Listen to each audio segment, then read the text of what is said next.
Now, I think 11. Day 11.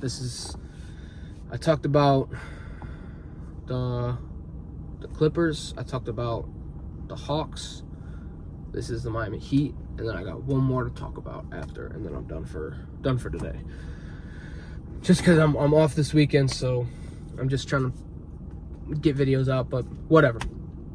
Day, I think 10. This would be day 10, or day 9. Day 9.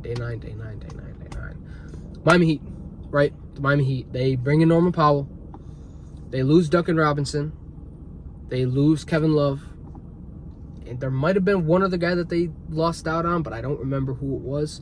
So their lineup would probably be Davion Mitchell, who they brought back, which that playoffs, or the play-in, I absolutely love what Davion Mitchell did.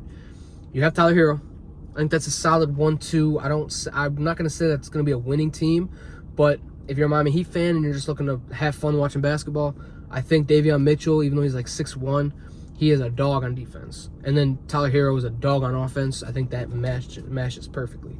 Then you have Andrew Wiggins, you have Bam Adebayo, and Khalil Ware. I think that is a solid 5.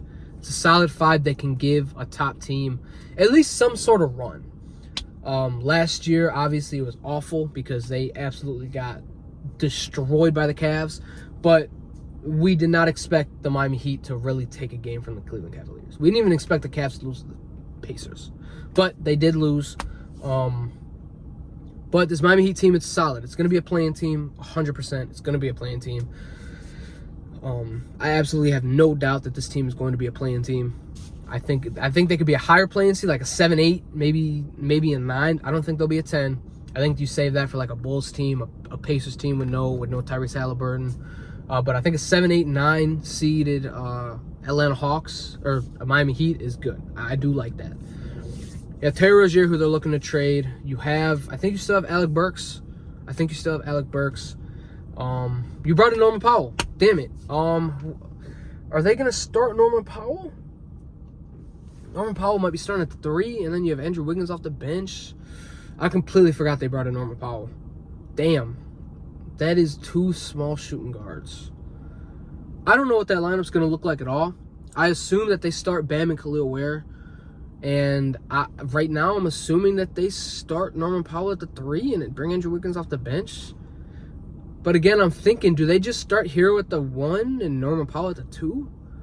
That'd be kind of disgusting, though. I don't know. But they brought in Norman Powell. Yeah, damn, that just screwed my whole lineup up. I really don't know what they're going to do with that, whether they trade Norman Powell or keep him. I don't know what they do with that. They brought in another small guard.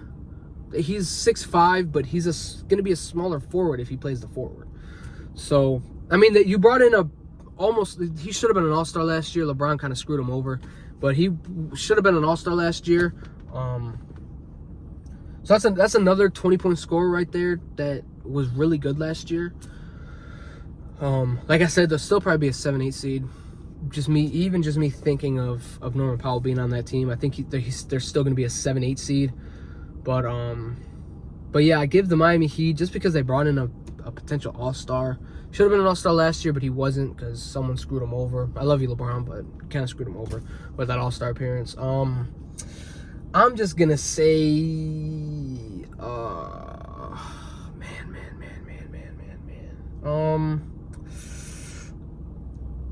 going to give it a B+. I'm going to just give it a B+. They brought in an all-star and didn't really give up much.